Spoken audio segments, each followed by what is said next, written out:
Let's talk Cash App. Want to move money instantly with a few quick taps? Or buy? June 11th, 1969, Baria City, Vung Tau Province, Vietnam. A newbie tunnel rat arrived at the base to a scene of utter destruction. Just days earlier, a platoon was hit by an M16 mine, aka the Jumping Jack. It got that name for the way it jumped in the air when stepped on. It killed 3 men and injured 24 others. Not long after the hidden enemy laid an anti-personnel mine, a personnel carrier hit that mine. It was the first time that the unseasoned tunnel rat saw a dead body. It was chaos, each and every day. He had to learn fast. The #1 tunnel rat, nicknamed Yogi, was hit twice by mines. Bits were hanging off him as he told the newbie what he had to do next. This was not a job for the faint of heart, but someone had to do it. That story is true. It happened to a combat engineer in the Australian Army. He took on one of the hardest and scariest roles in the war, that of a tunnel rat. We'll get back to his story, but first, let's talk about the job. Prior to the Americans going to war with the Viet Cong, the French fought the Viet Minh from 1946 to 1954. During that time, the Viet Minh learned a thing or two about fighting a superpower. To beat someone far more powerful than yourself, you had to resort to guerrilla tactics. One of those tactics was keeping below ground, and so the Viet Minh got to work building a massive complex of tunnels. When the Americans arrived in 1955, the tunnels were already vast, but it was the Viet Cong that really made them a feat of engineering.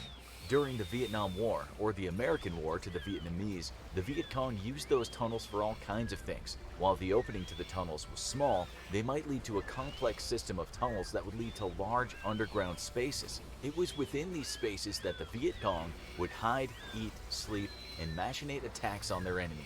The tunnels served as headquarters, hospitals, barracks, and storage facilities. Since they had ventilation systems, it was possible to stay down there for a prolonged period of time. So we're not so much talking about men burrowing like rabbits, but men living in a subterranean world.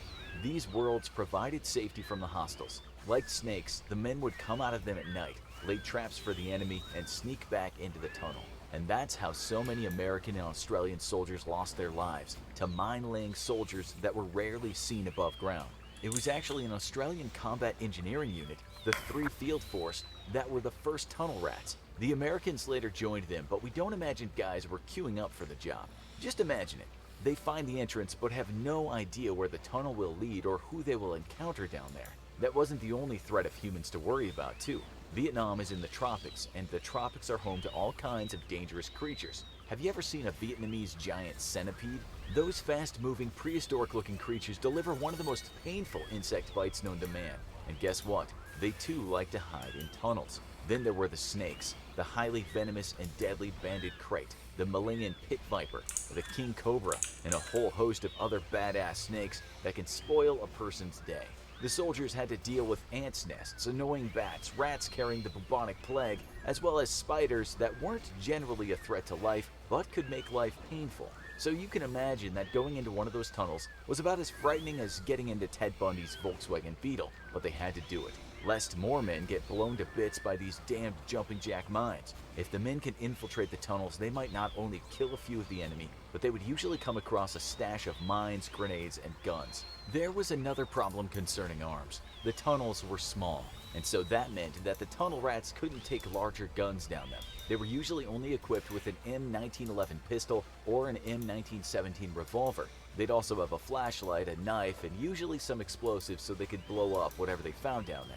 You can just picture it, a man crawling through the darkness, his flashlight in one hand and his pistol in the other. He crawls and crawls, and then he sees the enemy. He shoots, and then all he can hear is ringing in his ears. He's blinded by the flash and deafened by the noise. Then the earth above his head starts to fall. He needs to get out fast. What he doesn't know is that the Viet Cong have something special for him: poisonous gas. And this tunnel rat didn't choose the gas mask option because the last time he wore one he could barely see. If the gas doesn't get him, the flood will. The Viet Cong designed this particular tunnel with a flooding feature if it should ever be infiltrated. Other times, the tunnel might just collapse, which wasn't a design feature but a case of poor construction. You'd have to be crazy to do this job. You also had to be short. Imagine a hulk of a man with quite the belly trying to navigate around a tunnel. Soldiers that were picked for the job were usually not taller than 165 centimeters. It was the same years later when the US Marine Corps and British Royal Marines fought in the Afghanistan War. Yeah, tunnel rats weren't only a thing in Vietnam. But let's stay with Vietnam for now and go back to the Australian soldier. He was trained at the Australian Army's School of Military Engineering. He actually thought that this line of study would mean he'd be facing less combat and doing more engineering. He was wrong. He was being trained to become a tunnel rat. That meant learning about things such as mine detection, disarming booby traps, safely blowing stuff up, and learning how to get through tunnels. When he arrived in Vietnam, he walked into chaos. As we said, one of the first things he saw was the aftermath of a soldier stepping on a jumping jack mine. 3 bodies were outfitted with body bags, and after that, 24 men were wounded. He said those M16 mines were everywhere, and it was part of his job to find them. What the Viet Cong did was store them in the tunnels and then lay them at night. So each day was a new day, and there was always a possibility of new mines lying around. That's why the tunnel rat had such an important job. Find where the mines were stored and blow up the tunnel, and then no more mines. When he started the job, he worked as a tunnel rat number 2. He worked in a pair with tunnel rat number 1, and when 6 months was up, he became number 1, and he was joined by a newbie. He hadn't been a number 2 for long when he heard that a number 1 tunnel rat named Yogi had stood on a mine. Yogi was alive, but as you can imagine, he wasn't looking too well. In fact, only 3 Australians that stood on mines made it back home with their legs and lives intact. Yogi was one of them. He was lucky. The fatality rate in his unit was 33%. That's one reason why going into tunnels was not a prospect most soldiers liked. The Americans wanted to destroy the tunnels not from the inside but from the outside. If you dropped enough bombs on suspected tunnels, then they would cave in and anyone inside would suffocate. If you sprayed poisonous gases into them, the Viet Cong would die. You could also try and flood the area where the tunnels were, and by doing that, drown the enemy.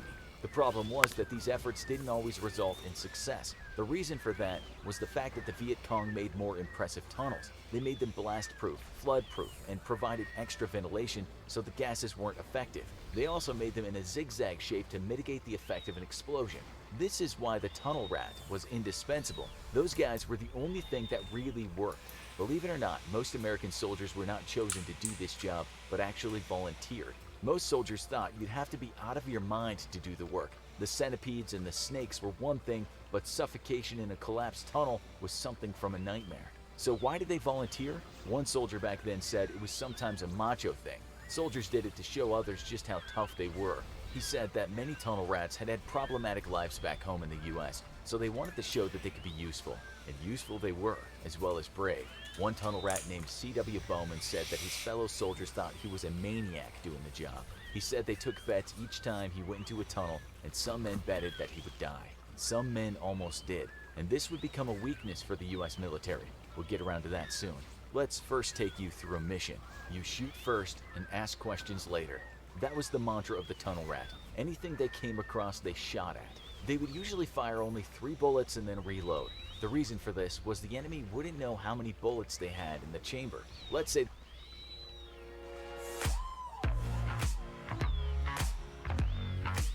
the mission was successful, and that the tunnel rat took out the enemy and discovered what was hidden down there. What would they find? On one mission, the tunnel was around 120 feet. At the end of the tunnel, the rat found places where men cooked and slept. As for items, he discovered 8 rifle grenades, 40 pounds of salt, and 6,000 pounds of rice, all of which was destroyed. On another mission, the tunnel rats found cameras, films, and printing presses, as well as weapons and ammunition. There was still a problem though, and that was the fact that even if the tunnel rats were successful, the Americans still had a problem winning the war. You can take out the tunnel, but there will always be more. This is a quote from Ho Chi Minh, the president of North Vietnam. You can kill 10 of our men for every 1 we kill of yours, but even at those odds, you will lose and we will win. Take for instance the use of booby traps, horrific things that killed around 11% of American soldiers during the war. Sometimes the Viet Cong would put a punji stake trap in a larger part of the tunnel. These were holes filled with sharpened bamboo that would be covered with branches and leaves. When a soldier stood on the trap, the spikes would impale him, and worse, the spikes might have been daubed with poison or feces. The soldier would then scream out, but he wouldn't die. This was the point, because the Viet Cong wanted more men to go down into the tunnel. Not only were there often more traps down there, but even if there weren't, pulling an injured man off sharp sticks and dragging him out through the tunnel was very time-consuming. The Viet Cong would later say that the Americans spent so much time and energy rescuing their injured comrades that they had lots of time to regroup and plan what they were going to do next. The sheer horror of these traps were also very bad for morale. This is what Ho Chi Minh was referring to when he said the Americans would not be victorious. He was right too. There were other kinds of traps. A tunnel rat might have hit a tripwire while crawling, and then the tunnel would have collapsed on him. There's a story of a tunnel rat that popped his head out of one entrance, and that triggered a spear that went through his neck. At other times, the Viet Cong made traps like something you might have seen in an Indiana Jones movie. A man could hit a tripwire in a tunnel, and then a concrete ball studded with spikes would come flying at him. A lieutenant named Jack Flowers said he experienced a totally different kind of trap. His comrade went into a tunnel, and that man triggered a tripwire. After that, a box full of scorpions rained down on him. Snakes were also used. Sometimes the Viet Cong would place them in bamboo and tie them to the roof of the tunnel. When a soldier hit the bamboo, the snake would pop out and bite the man in his face. They scared the hell out of the soldiers, some of whom called them three-step snakes, because after you were bitten, you only had 3 steps before you died. That might be a bit of an exaggeration, but you can imagine being stuck in a dark tunnel with scorpions and snakes. Flowers went into over 100 tunnels. He later said this about the expeditions: "In these tunnels, your adrenaline was pumping like a river. I swear I could hear my heart beating. You'd feel your way along for booby traps. It got so you could sense them. Same for the VC. You could smell another human being in the tunnel. You knew he was waiting for you in the dark." All these horrors that the Viet Cong created instilled so much fear in the men that volunteering to be a tunnel rat wasn't exactly on every soldier's mind. But someone had to do it. They had to do it for the team, so to speak. This is what one American said about hiding in tunnels: "We often wondered how things happened in the night, and we never saw what was going on. Guys getting their throats cut. Nobody ever knew where these guys were coming from. They had to go down every tunnel they could find, otherwise strange things happened during the night. It created tremendous psychological stress not knowing where the enemy was, so sending down tunnel rats was some peace of mind."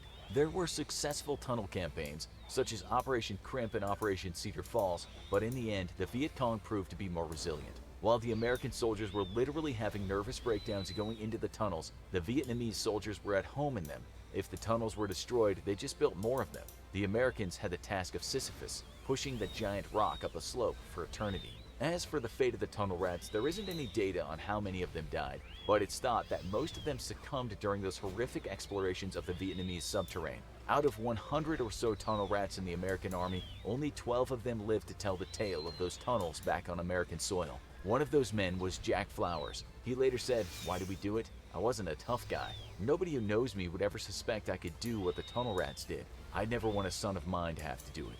Thank God," he said, "that these days men don't have to do what he did."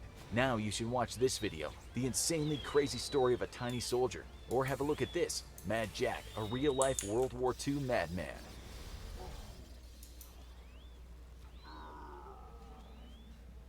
Vietnamese soldiers were at a giant rock up a slope for eternity. Said, "Why did we do it? I wasn't a tough guy. Nobody who knows me would ever suspect I could do what the tunnel rats did. I'd never want a son of mine to have to do it." Thank God, he said, "that these days men don't have to do what he did."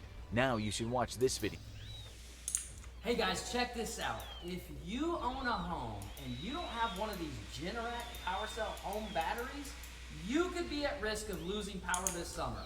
This is the Generac home. It's the closing days of the Second World War, and despite defeat being a near certainty, the German army is still fighting ferociously, forcing Allied troops to pay for every inch of territory with their blood. Just outside the Vosges Mountains, an American infantry platoon is under heavy assault by a well-coordinated and armed German advance. Several M10 tank destroyers are lending their fire to the battle on the American side, but one by one they are hit by German Panzerschrecks and anti-tank munition, forcing their crews to abandon the vehicles. Amidst the chaos, one soldier sees that his men are about to be overrun, and he immediately orders them to make a break for the woods behind them. To cover their retreat, the soldier leaps up and rushes to a burning tank destroyer, hopping atop it and manning the .50 caliber machine gun, standing alone against a horde of oncoming Germans.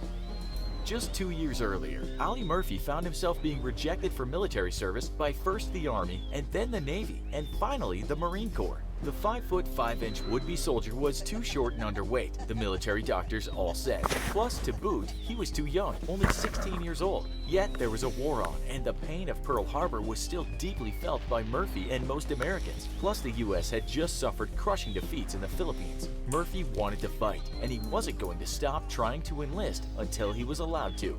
Faking his birth certificate with the help of his sister, Murphy was finally accepted into the Army on the 30th of June, 1942. Taunted for his short stature, Murphy nonetheless immediately proved a very capable soldier, earning his marksman badge with rifle component bar and expert badge with bayonet component bar. Graduating from basic training, Murphy was sent overseas to the Mediterranean theater, acting as a platoon messenger in Algeria, while the Allies trained for their upcoming assault landings on Sicily. Weeks later, Murphy found himself on a speeding landing assault craft, plowing through the stormy seas with swells several feet high. A freak summer storm had sprung up overnight, preventing the landing of paratroopers meant to strike the German defenders from behind and ease the pressure on the landing sites. The weather was so bad, however, and the sea so violent, that the German commanders relaxed their defenses, thinking no Allied commander would be insane enough to risk amphibious landings in such extreme wind and rain. Yet from out of the gloom and the howling wind, there suddenly came the thunderous booming of battleship batteries, raining death down amongst the German defensive positions. And just behind the fiery onslaught were lines of Allied landing craft, bringing 150,000 soldiers into the soft underbelly of Axis-held Europe. Murphy hit the beach with his men that day, and while on a scouting patrol came across 2 fleeing Italian officers, which he shot and killed. Having survived the violence of the initial landings though, a severe illness sidelined Murphy, and he was forced into a field hospital for a week. Rejoining his unit, he was then sent to Salerno, landing near Battipaglia, where he and 2 other soldiers were ambushed by a German unit. Their withering barrage immediately cut down one of the soldiers, leaving Murphy and another soldier alone against a squad of 5 Germans firing at them from a fortified position. Responding with hand grenades and their own machine gun fire, Murphy and his comrade killed all 5 Germans, sadly too late to save the injured soldier's life. 1 month later, Murphy joined in the assault against the Volturno Line, the southernmost line of German defenses meant to slow down the Allied assault into Italy. There, Murphy and his men repelled a counterattack by 7 German soldiers, killing 3 and taking 4 prisoners. For his leadership and excellence on the battlefield, Murphy received a promotion to sergeant, only to be promoted just 1 month later in January 1944 to staff sergeant, still only 19 years old. Hospitalized with malaria, Murphy was out of action for a week and a half before rejoining his men at the First Battle of Cisterna, a disastrous American defeat that saw the loss of over 700 U.S. Army Rangers. As U.S. forces licked their wounds, Murphy found himself taking shelter in an abandoned farmhouse along with his unit. Suddenly, a German panzer discovered their position, and Murphy crawled out alone on his belly, drawing close enough to destroy the tank with rifle grenades. For his incredible heroism, Murphy was awarded the Bronze Star with V device. Months later, Murphy found himself once more on a landing craft, being tossed around the choppy seas as he sped to shore on the south of France. The Normandy invasion had been successful, and Allied forces from a now defeated Italy would join in the retaking of France by catching the Germans between a northern and southern invasion, squeezing the Nazis back into Germany. Under heavy fire, the landing craft hit the beach, and men rushed forward to destroy the German defenders, firing down on them from fortified bunkers. As the invasion force pushed out of the beaches, Murphy and his platoon found themselves picking their way through a beautiful French vineyard, a surreal moment of peace and calm amidst the incredible violence raging all around them. However, the peace was quickly shattered as German infantry opened fire on the Americans, wounding and killing several. Murphy's squad's machine gunner had been detached from the rest of his unit and desperately in need of some heavy suppressing fire. Murphy braved a storm of bullets to retrieve the weapon, and then incredibly rushed back into the fray and began returning fire, killing 2 German soldiers. Suddenly, the German fire slacked off and stopped, and 2 German soldiers left their position inside a house with their hands up, appearing to surrender. Murphy's best friend responded and approached the soldiers, ready to take them prisoner, when suddenly Germans hiding inside the house opened fire, killing him instantly. In a fit of rage, Murphy stormed the house completely alone as the Germans poured fire in his direction. Incredibly, Murphy avoided being hit and, armed with only his rifle, killed 6 Germans, wounded 2, and took 11 prisoner. For his and his men's heroism that day and in the following days, Murphy and his unit received the Presidential Unit Citation.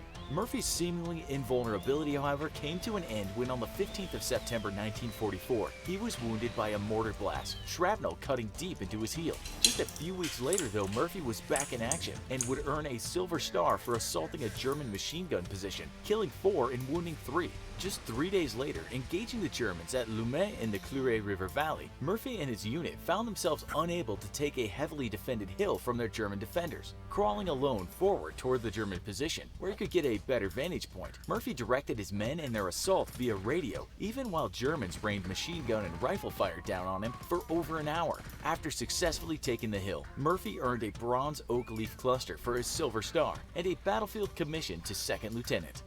Joining the assault into the heart of France, Murphy and his platoon were ambushed by German snipers on the 26th of October. Picking his way from cover to cover, Murphy managed to make his way right up to the German position, taking 2 of the soldiers prisoner, while suddenly a 3rd sniper shot him in the hip. Spinning on his attacker, Murphy leveled his rifle and put 1 round directly between the sniper's eyes.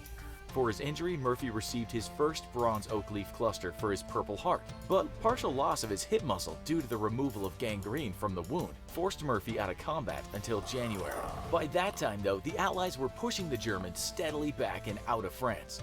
Joining his men at the Colmar Pocket in the Vosges Mountains near central France, Murphy and his men found themselves in the thick of some of the most brutal fighting of the war. Determined to force the Allies back into the sea, a fierce German counterattack broke on the US lines like a storm. Caught out in the open, Murphy called for any fire support available to prevent the Germans overrunning their position. A detachment of M10 tank destroyers responded and immediately began engaging the Germans. However, German fire quickly began eliminating the vehicles one by one, firing from a hastily prepared defensive position. The blast of a Panzerschreck striking an M10 just feet away rolled over Murphy.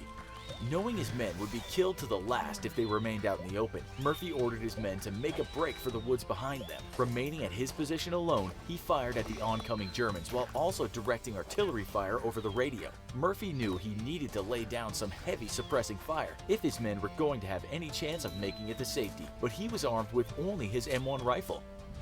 That's when Murphy spotted the 50 caliber machine gun atop the destroyed Guys, there are better ways to get your bush ready for summer.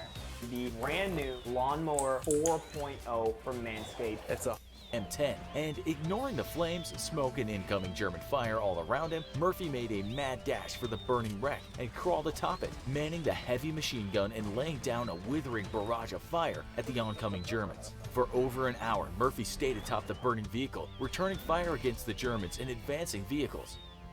The mighty 50 caliber machine gun, nicknamed Modus by US forces, belched out high-speed death, shredding even the armor of the German vehicles. Wounded in both legs and finally out of ammunition after over 60 minutes of fighting, Murphy finally left the burning wreck and crawled his way back to his men in the woods behind him.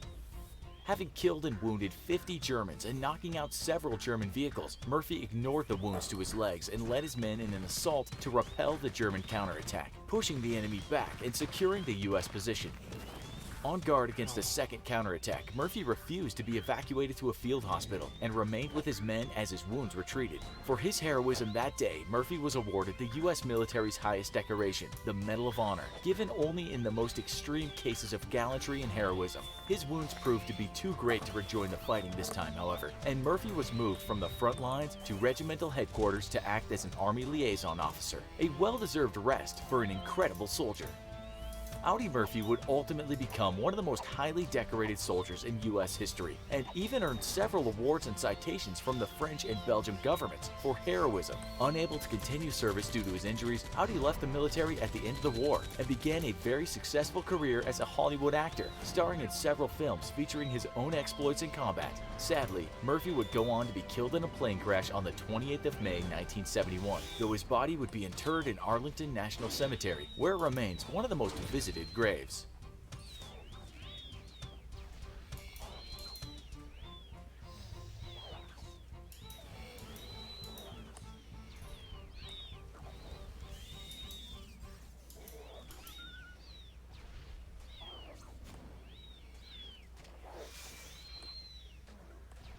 One rainy day in the mid-1930s, a peculiar young officer smartly paraded up to the front of his platoon's formation and snapped into place with full military precision. Unlike the rest of his platoon, however, this particular officer was carrying an umbrella.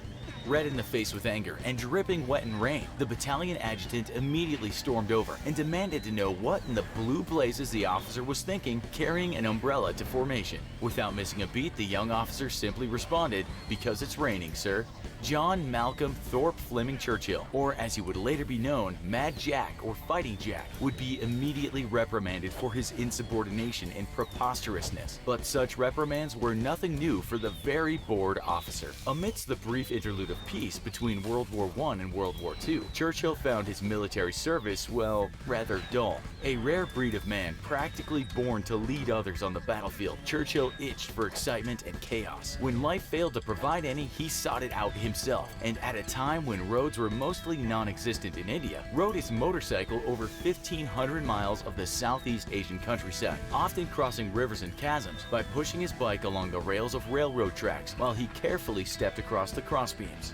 To ease his peacetime boredom, Churchill also taught himself how to play the bagpipes, which at the time was not a particularly popular pastime for proper British men. But not one to half-ass anything, Churchill not only learned to play the bagpipes, he would go on to place second in the officers' class of the piping championships at Aldershot, a stunning feat considering he was the only Englishman amongst the 70 or so competitors. Bagpipes mastered, Churchill also took up a keen interest in archery and became such a proficient archer that he would go on to represent England in an international tournament. Churchill may have been a daredevil and an adrenaline junkie, but that didn't mean he disliked comfort. Quite the opposite. Not only would Churchill earn himself a reprimand for bringing an umbrella to military formation in the pouring rain, but he also was chastised for using a hot water bottle to keep warm at night in his cot, against military protocol.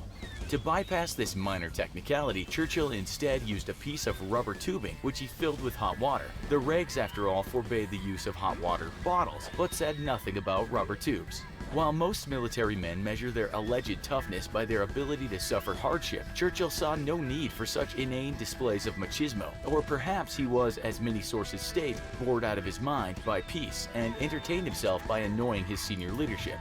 Whatever the truth, if anyone thought Churchill was a soft man because he preferred to stay dry in the rain and sleep in warm comfort, they would be sorely mistaken, as the world was about to find out with the outbreak of World War II. In 1939, the German army invaded Poland from one side, as the Russians invaded from another. Polish defenders were caught between the two surging armies and quickly surrendered. The hostilities prompted Britain and France to declare war on Germany, and at last, Churchill's long stretch of peacetime boredom came to an end, commenting that, "I was back in my red coat, the country having gotten to a jam in my absence." Churchill left behind his brief peacetime life of modeling and appearing in famous films as an extra to ship out to France. However, upon arriving, Churchill was immediately disappointed. Despite German aggression against the Poles and Britain and France's declaration of war, both nations simply took up positions along the French-Maginot Line and did, well, nothing. Troops simply held their ground and generally tried not to be bored for weeks upon weeks, the lack of offensive operations being the result of Britain and France's lack of preparations for war, what historians would end up calling a slight oversight. Britain and France had completely failed to fully prepare for conflict, despite years of ratcheting German aggression and a whole lot of angry, tiny mustache chest pounding from Adolf Hitler. Whatever the case, Churchill found himself a victim of Allied unreadiness, a situation which did not suit him at all. There was a war on, damn it, and like a puppy straining on the leash, Churchill wanted his share of it. With the Soviets invading Finland, Churchill joined a volunteer detachment of British soldiers sent to aid Finn forces. They might not be Germans, but fighting anyone who was being an international dick was better than fighting nobody, Churchill supposed. Bidding his comrades adieu, Churchill joined the Finnish detachment. But before the expedition could get all the way to Finland, it was cancelled on account of some sudden and very severe German rudeness across the entire Maginot Line. Finland would have to fend for itself against the Soviets. At last, the proper war was on. Returning to his comrades, Churchill was immediately displeased at the British Army's failure to hold its ground against the overwhelming German blitzkrieg of tens of thousands of infantry, thousands of tanks, and an equal number of fighters and bombers. Churchill and his unit were then ordered to retreat, making for Dunkirk, where rescue awaited for the overwhelmed British and French forces. And if that rescue failed, the war could come to a very sudden and unpleasant end for the Allies. More than a fair bit of Hey guys, check this out. If you own a home and you don't have one of these Generac PowerCell home batteries, you could be at risk of losing power this summer. This is the Generac home battery, which is charged by my solar panels. If the power grid goes out, this will flip on and allow me to keep the lights on and certain appliances running while my neighbors are left in the dark. My name is Ben, and I'm the Chief Sales Officer here at Power Home Solar. And as Annoyed at having to retreat, Churchill decided to creatively reinterpret his orders, and rather than simply fall back en masse, he engaged in an aggressive campaign of guerrilla raids and counterattacks against the German forces. Leading small teams of hand-picked men, Churchill would rush roaring a battle cry into battle, holding aloft a large two-handed sword.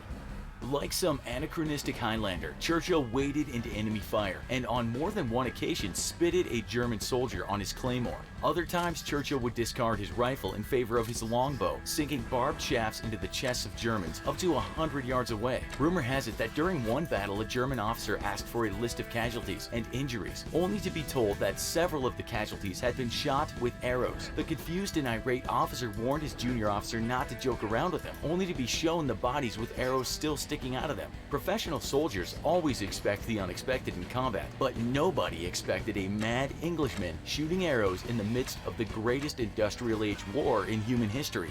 During a lull in the fighting, Mad Jack Churchill, as he was now known, was spotted by a fellow officer riding his signature motorcycle, longbow on his back, arrows sticking out of packs strapped to his body, and a German officer's cap on the motorcycle's headlamp. As Mad Jack dismounted, the officer noted a streak of blood across his ear and neck, and asked about the fresh injury. Asking for a stiff drink in return, Churchill responded that he and his men had ran into a German machine gun, and his men had screamed for him to run, but he had simply been too tired to. Churchill had thought it's simpler to destroy the machine gun nest, even after being shot through the neck. Successfully making it across the channel back to England, Churchill got wind of a new military organization being formed, called the Commandos. The request for volunteers was secretive, but promised aggressive military service, which was more than good enough for Churchill. The progenitors to Britain's modern special forces, commando service included weeks of training in demolitions, firearms, infiltration, and all manner of other topics which Churchill absolutely adored. During commando training, however, Churchill also met a woman whom he would immediately marry and remain happily married to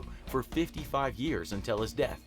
On December 27, 1941, Churchill had his chance to rejoin the war as the newly formed commandos assaulted the German garrison at Vågsøy in Norway. Tasked with destroying the onshore artillery in preparation for a full-scale assault, Churchill stood in the lead landing craft with bagpipes, belting out the March of the Cameron Men as enemy machine guns strafed the oncoming boats. As soon as the ramps lowered, Churchill waded ashore ahead of his men, holding aloft his sword and, as one soldier put it, uttering warlike cries. A half-hour later, Churchill sent out a brief telegraph to headquarters, reading simply, "Malloy Battery and Island captured. Casualties slight. Demolitions in progress. Churchill."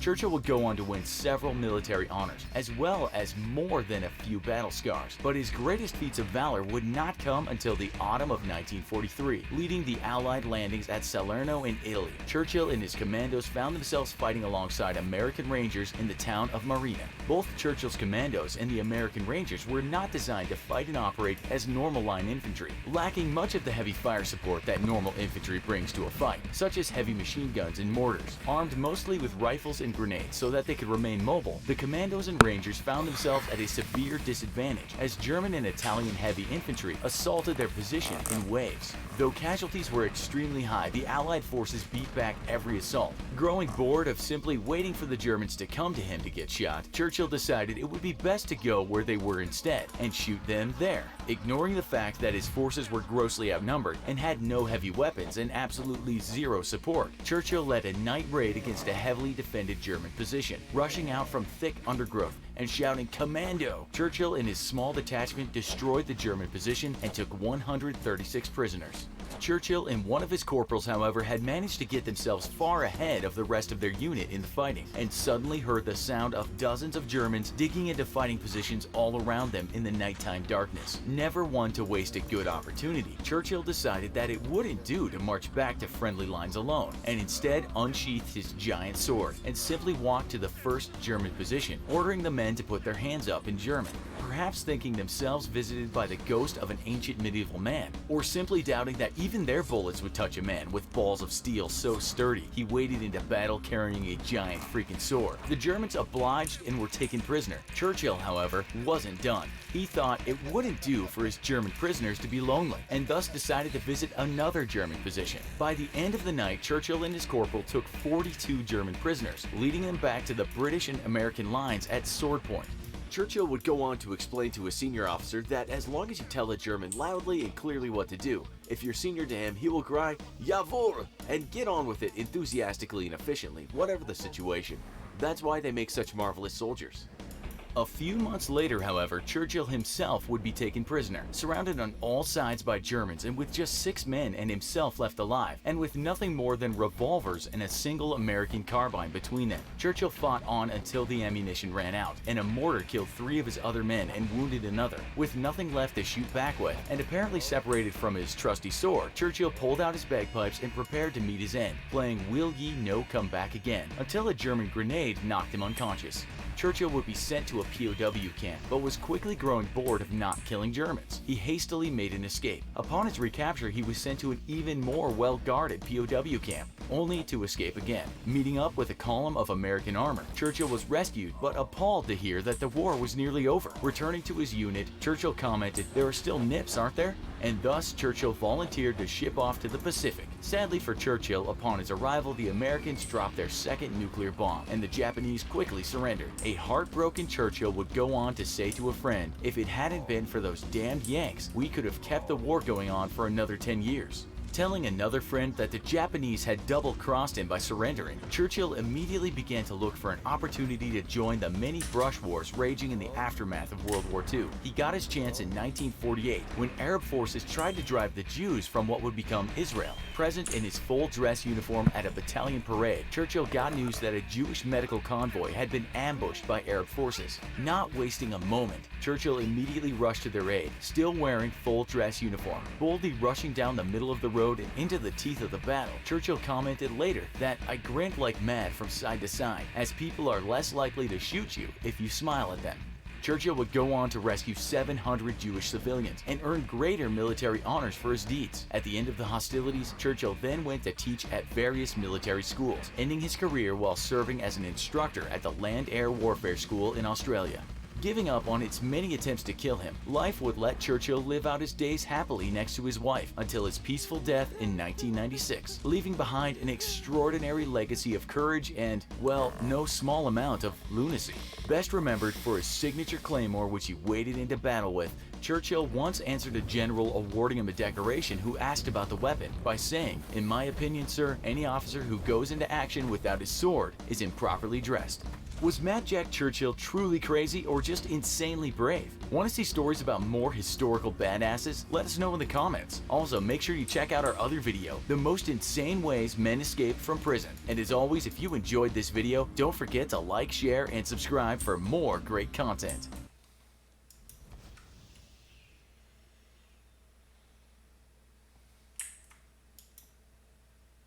We've worked with millions of female clients at this point, all of whom have very different body types and different lifestyles and different goals.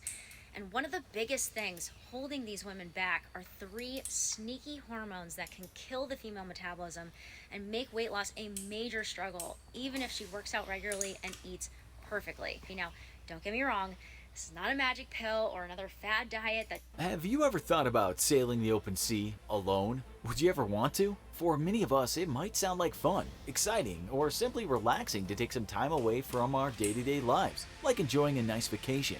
Perhaps picturing yourself on a boat with beautiful sunshine and salty sea air is appealing to you. Either that or maybe just the idea makes you seasick. Whatever your case may be, most of us can probably agree that sailing is one thing, but being stranded out in the open ocean alone is far less than ideal. Should anything like this happen to you, your chances of survival are slim.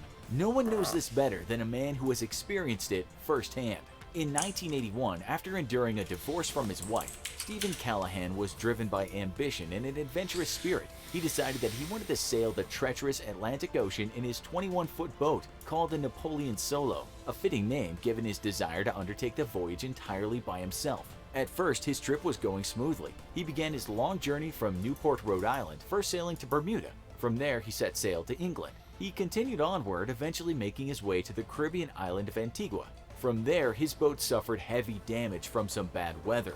Luckily though, he managed to make the necessary repairs and move forward with his grand trip. He persisted on through Spain and Portugal, coming out near Madeira in the Canary Islands. It was when he departed the Canary Islands on his way back to Antigua when disaster struck. In January 1982, just a week after his departure, the Napoleon Solo was stricken, presumably by a whale. This caused severe damage and Callahan was forced to abandon his boat. With no time to think, he frantically prepared his lifeboat while simultaneously trying to gather as many supplies as he could. He had to dive repeatedly back into his sinking boat to retrieve vital items for survival. This was made all the more difficult considering that he couldn't see anything while under the water and had to navigate his boat by memory. He had no choice but to locate items by feeling around for them. Imagine, for a moment, having to race against the clock to pack whatever you can for survival, knowing full well that what you choose to grab could mean the difference between life and death. Now also imagine that you're forced to do this while blindfolded. Anyone would probably feel the need to panic in this scenario. Your adrenaline would surely be pumping, your heart racing out of your chest. Yet if you want to survive, you don't have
Hey guys, what is up? It is Bibs7 here again, and welcome to another video here on the Land Out of Time Anachronia.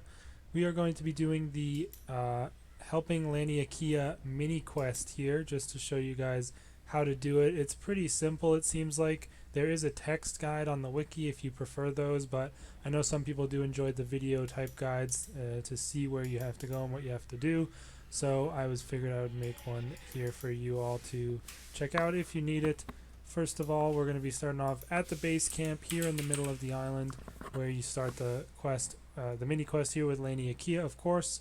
And let's see if we can find out what we need to say in order to do this. So, okay. So you want to press 3, talk about you. 4, tell me about your poisons.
And then you press 1 to, I guess, accept the quest or help her out. Yeah, help you out. And we should be starting the quest right now. She needs some sort of thing, so just go ahead and accept the quest. And although I think it said you don't need any items on the wiki and on the quest mini quest page itself, you do need a raw arcane apaterasaur meat. So you can either get that from the big game hunter if you're like Iron Man or something, or just buy one off the GE. I don't think those ones are too expensive. And yeah, so we've started it, and now you kind of just have to go around and collect some items. So I guess I'm just going to record the whole way there, but I don't know if I will show it all in the video or not, or if I'll cut it out. But there are a couple things around the island that you need to get for the mini quest, and put them together or give them to her in order to help her find what she needs. The first one is the shimmering feather, which is from the strange bird that can be found on the island's south peninsula. So I'm going to head there now. I guess I'm not going to show the way there.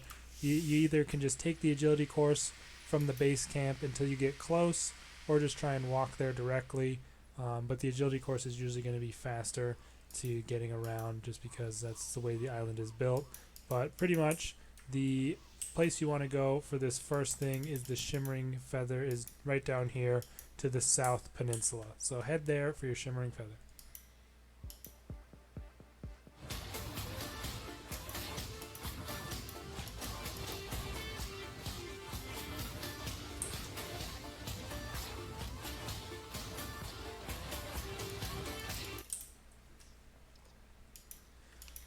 Alright you guys, so we are here now at that southern peninsula, and we have this strange bird here. Just go ahead and inspect it, and you will be able to, pluck the feather from it. So you now have the shimmering feather. The next thing that you are going to need to get is the old spring, and the old spring can be found right near where you entered the island here by the Stormbreaker. So I would actually probably recommend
recommend, if you have a dig site pendant, to go ahead and teleport to the Sentiston Temple, and then you can take the ship back to the island from here, which will bring you right to the beachhead where that crate will be. So we can probably not have to speed this up or cut it or anything. It should be one of these crates right here, I believe. Maybe not. That would only have to speed this up or cut it or anything. It should be one of these crates right here, I believe. Maybe not. That would only make too much sense. Searching the crates next to the Stormbreaker is what we are being told on the wiki, although I'm not seeing it anywhere here. Not sure if I'm missing it, but I'll go ahead and cut until I find it. This single crate. Okay, so I guess I'm blind, but here we have the crate. It is sparkling a little bit, so somehow I missed that. Sorry for everyone for my stupidity, but we have the old spring now, so those are the first two items. The next item you want to get is the Herbie meat, which to get that you need to get the ancient Arbuck, and the ancient Arbuck can be found near the Herbie Werby D&D entrance, which is up here. So I'm probably going to go back to the base camp.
And then take the agility course to get there. So we're going to head over to the D&D entrance and get ourselves the ancient Arbuck.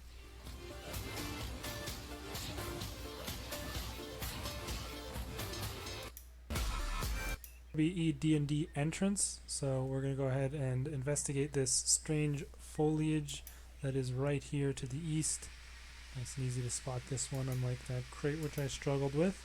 And this is what you're going to need your raw arcane apoterasaur meat for. So just go ahead and use it on the meat, and you will create the actual item that you need, the Herbie meat. So that is the next item. You need a lot of items for this. It's basically just running around the island and investigating stuff and getting items. Great mini quest. But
The next thing you need is the jungle vine, which can be found in the dense jungle, which is near to one of the whoops, meant to do the map. One of the overgrown idols. So the overgrown idols, I believe, were in this area somewhere. But I will go ahead and go. Oh, there they are. Okay, these are the overgrown idols, and the jungle vine is going to be near the easternmost one. So this one over here. Obviously the eastern one. We're going to head there now and get ourselves the jungle vine.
Alright guys, we are going to now come from the easternmost idol that we just arrived at and go over here across the river, and the dense jungle vines that you need to investigate are right those, and you will receive the jungle vine that you need to investigate are right here.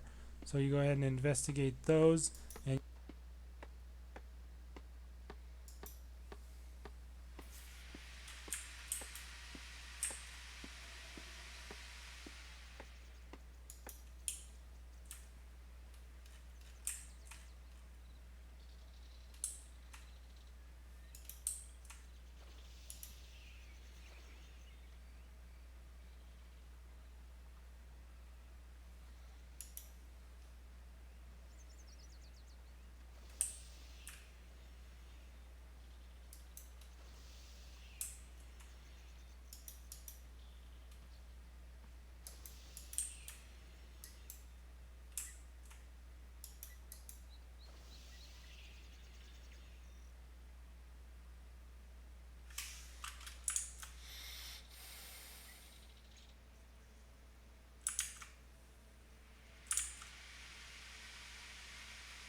and you will receive the jungle.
Vine that you need for the mini quest.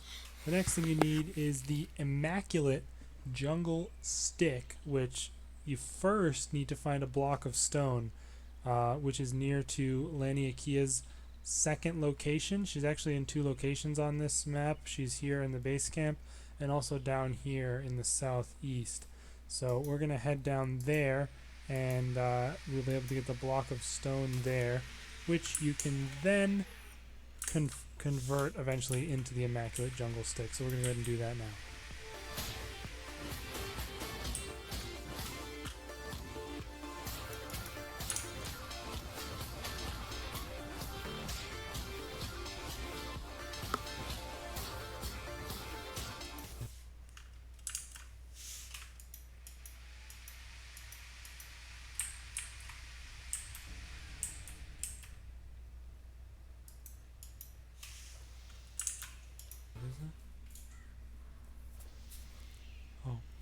Okay, so I didn't even think that this was it, because it does not say that that's where it is on the wiki, but that is the block of stone. It is south of Laniakea here, but I wasn't expecting it to actually be in that little pile, because that doesn't really look like blocks of stone to me.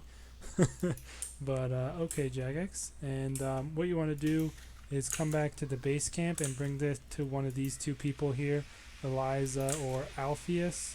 Maybe just talk to them, and yeah, they will go ahead and convert that into a dirty stick, and then you want to use that on this bucket of water.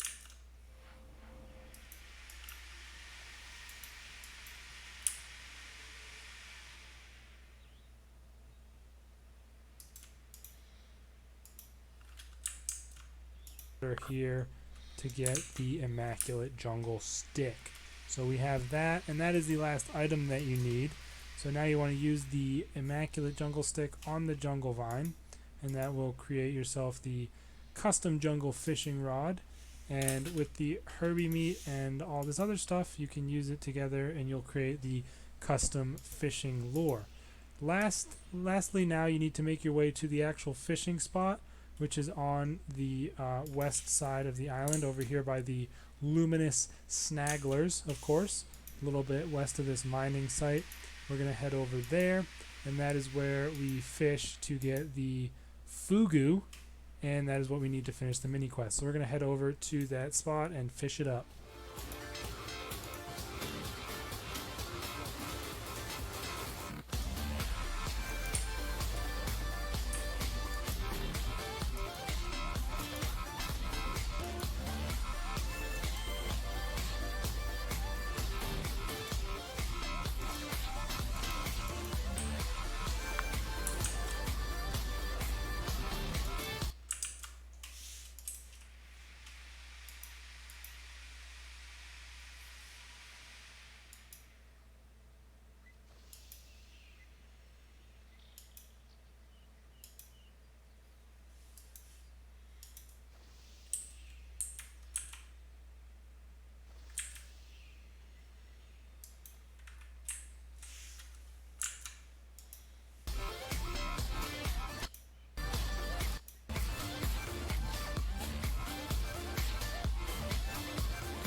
Oh, yeah.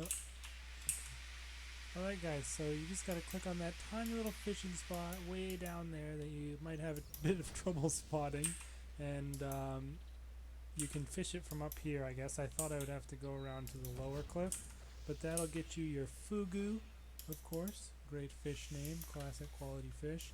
And you want to head back to the base camp and talk to...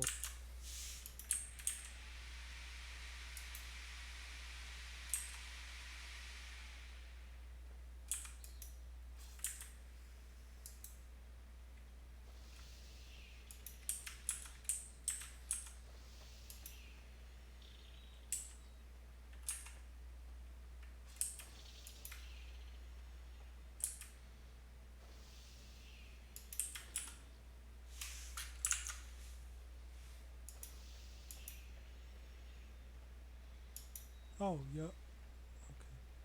Alright guys, so you just gotta click